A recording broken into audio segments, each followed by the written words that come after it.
Rubric term, I won't spend too long on this, but let's just refresh on a couple of those key rubric terms that we're constantly going to come back to and I want to hear you use in your responses today, okay? So first of all, we are interested in the fact that human experiences, right? Very broad term, very vague. You've got to define what those experiences are, but they can be individual and collective. So we'll try and distinguish between those based on the evidence we're looking at, okay? So different things will pertain to the individual, different things will pertain to the collective. Who can think of an individual human experience, just as an example for now? An individual human experience in the Crucible. Like this is the thing as well, you want to know how to define it in as fewer words as possible. So how would you define his individual experience? That's really good. So it's an individual experience of, you could also say of like moral clarity as well there.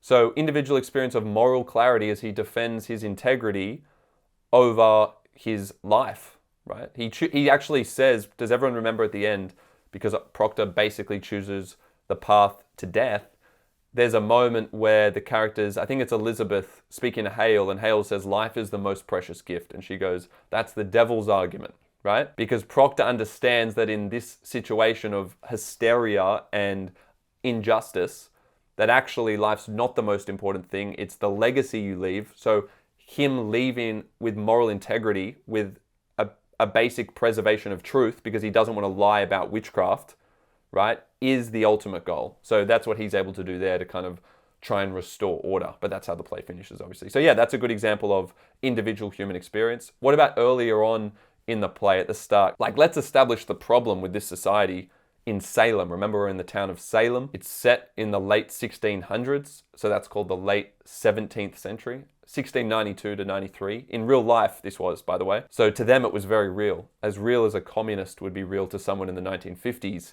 when the play was written. But what was the problem for the collective in the town of Salem, which is in America? What was the problem? The collective experience of hysteria, right?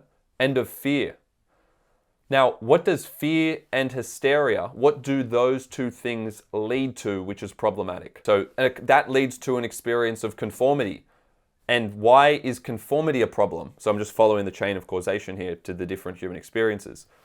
So if you have fear, if you have panic and fear, then you are vulnerable to conformity, which means you are going to act like everyone else. So then people lose their individuality. What specifically is important about individuality? Individuality, obviously, is having that uniqueness in yourself. But then agency is the ability, I would say, to think for yourself, though, is really key to agency, right? To think and act for yourself rather than being influenced by someone else or something else. So be careful to use the word identity as well, because that's such a broad word. So don't group that with individuality. Yeah, that's good. Agency, individuality. What's another word like that? Autonomy. These are the things that become threatened. Don't just use the rubric term. You have to elaborate on it. Do you see that? So like individual agency.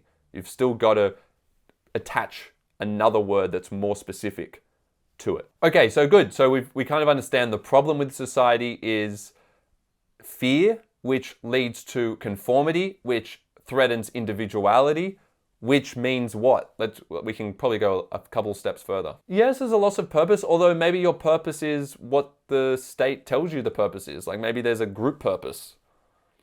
Often groups, people who are in little collectives, have a group, a common purpose, a shared purpose, even though they don't have their own individuality, because they're kind of part of the tribe. There's a tribalistic nature to humans, which makes us vulnerable to conformity because we want to belong, right? So when there's a threat of being isolated, there is if you want to elaborate on that word fear before, in this society, there's a fear of being isolated / alienated. Alienated might be a better word, as an other. An other is someone who doesn't belong, who is perceived to be the enemy. That's a word they used in the Cold War in the 1950s because Americans were afraid of communists. Does everyone understand that fundamental aspect of context? But basically, it's set in America, written in America, and Arthur Miller, or I don't know if he actually wrote it while in America, but in any case, he was American, and he sets it in America, but it's written at a time in the 1950s after the Second World War where there is a fear, right, of going around America of communism coming into the country. Okay, and America is not communist. They believe in democracy, which means freedom, whereas communists typically give a lot of their power to the government. Does everyone understand that? In a communist society, the government basically owns everything and runs everything. Whereas in America, which is democratic and capitalist, people can earn their own wealth and they elect the government and they still have a lot of power. They own their own properties and things like that, okay? So imagine the home you're living at now, the government would just own it all. If you work, all the money goes to the government and then they'll redistribute that to everyone. That's the communist society, right? America doesn't want that. So what happens is there's a Cold War between the Soviet Union, because they didn't call it Russia back then, so you can't call it Russia in your essays. Russia only became Russia after 1991, which was when the Cold War ended. So if we go back to after the Second World War in 1945, right? That's when this Cold War starts, where Stalin is in the Soviet Union, and they have a totalitarian communist government. So it's a communist government, so the government has all of the power. Just remember that means they have pretty much control everything in the country. So totalitarian is a type of government that is really corrupt, that seeks power, that basically wants absolute power over the state. Absolute power. Some people actually think a communist government is fairer because they're going to redistribute the income evenly to everyone and they'll decide how the property is split up. It's like, that's great, but you're giving so much power to a few people at the top that history has shown, for example, through Stalin in Russia, and the point is that power corrupts, doesn't it?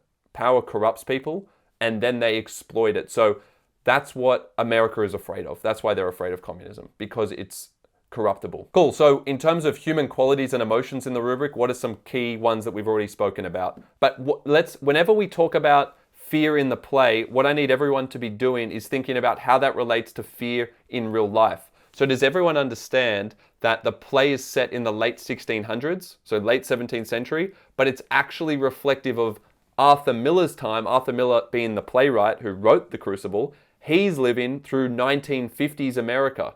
Is everyone clear on that? So what do we call the play? What type of play is it that everything about the witch hunt, right? The Salem witch hunt in the 1600s is relating back to what Miller's seen happen with communists. So can everyone see that there's a parallel here between being called a witch in the 1600s, which is where the play is set, and in Miller's American society, people were afraid of being called a communist. So being called a witch and a communist was the same thing. Now, that means that the play, right, is an allegory. You need to have that in your essay. So it's a political allegory.